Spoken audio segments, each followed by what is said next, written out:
with a bang. And so let's talk about your book. Yes. You said you started writing when you were younger. Yeah. And this is now your second book. What's the title of this book? Your Yes. second book, which is your first book. my second book, which is my third book. Yes, because the first one is not the first one. Yeah, so the Insights is the second one. I mean, it's the first one, but also second. Okay. And then now this one is the third, but also second, because the first one doesn't apply. Oh, okay. You remember that rule? That your first one is not. Yeah. Okay. The title. Okay. Yeah. So this book is called the Dimeology Blueprint. Okay. Okay. So Dimeology Blueprint is a name that comes from an initiative that I established in 2023. You established a what? An initiative, Okay. financial educational initiative or movement. It's called Dimeology. Okay. So this Dimeology comes from two words: dimes, which means money, and ology, which means study. Okay. So at Dimeology, we basically study or we learn about money. So the whole idea is to enthuse financial intelligence among our people here in Botswana. Okay. Why is that important? Because our people, you have seen over the years that they always fall victim to financial scams, to all sorts of financial traps that is true. promise them fast or quick money. Yes. You know, and in attempts to acquire that quick money, because when you lack knowledge, you are bound to be the easy target for whoever that is crafting these kind of schemes. That's so true. Our people are always the victims. Where they talk about, I think the most prominent scam that you would remember is Ecoplexus. Ecoplexus. Yes. Were you part of that? Were you? which side of Ecoplexus were you? Were you playing? Actually, Ecoplexus was that last nail on the coffin that made me to say, you know what? It's about time now we get up and make sure that our people are enlightened about money matters. Yes. So that's how the Dimeology initiative came about. But there's an interesting story that started the whole thing. So I used to, as I told you earlier, I used to be a student here majoring in international business. Yes. So I had this incredible professor called Professor Biza Smangaliso Kupe. He's one of the most incredible professors I've ever met in this university. He was teaching us or offering us. He's still around. He's still around. So I think he has an office somewhere here in the 4th floor. Okay. Yeah, so this gentleman used to offer us a course called International Trade Finance. Okay. So this program mostly covered the 2008 global financial crisis. Okay. You know, the one that caused global recession because of what was happening with the dollar. So with that particular program focusing in that, this gentleman didn't just give us that in the traditional way that we're used to in how we are taught, right? Yes. He would take this class and personalize it to our financial situations from our home.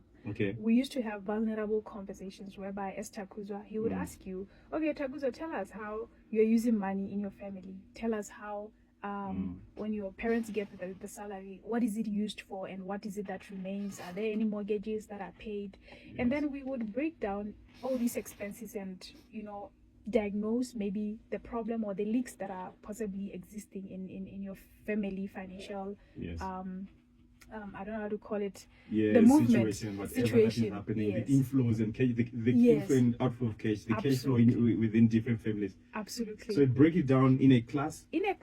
So the class was not too big. Okay. So he would do that and we would feel comfortable just to share. And it's from that class where the inspiration to have conversations with my friends, with family, and people that I care about started from. So from there, in 2023, when I was writing my final exams, I had a friend of mine from these conversations that I used to have with friends, inspired by that class. This friend, we talked about this to say, how about we start an initiative where we can have conversations with Botswana and we educate them about this without being, you know how our people love to look rich and appear rich and all of that. Yes. So at Dimeology, we're bringing a different notion to say, no, you don't have to have it figured out. Okay. What you need to do is to just know where your money is going.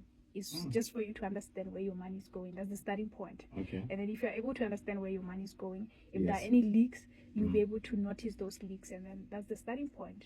You can either decide to take steps towards fixing those leaks in step by step, not you trying to find quick fixes or gambling your way into fixing whatever situation that you are in.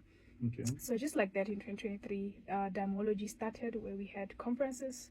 I used to come here, hosted by UB Radio, and we've had 3 events so far. We had one that was student-centric, with how students are using their allowances and all of that. We had incredible keynote speakers who are experts in financial planning, who are bankers, who have worked with money and just educating people about money.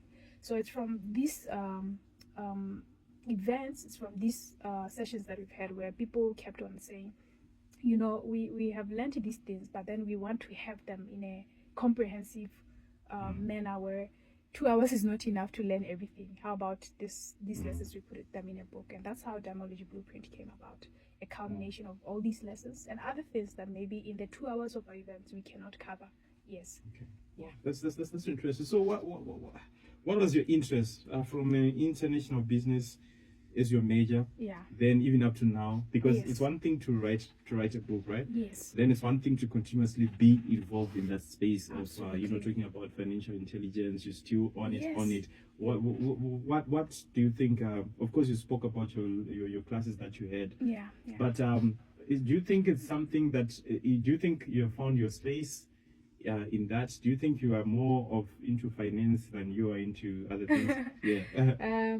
For someone who's a polymath like myself, Yeah. I think that's a relevant question. But then the thing with finances or personal finances, to be specific, is something that we cannot separate from ourselves, you know. Yes.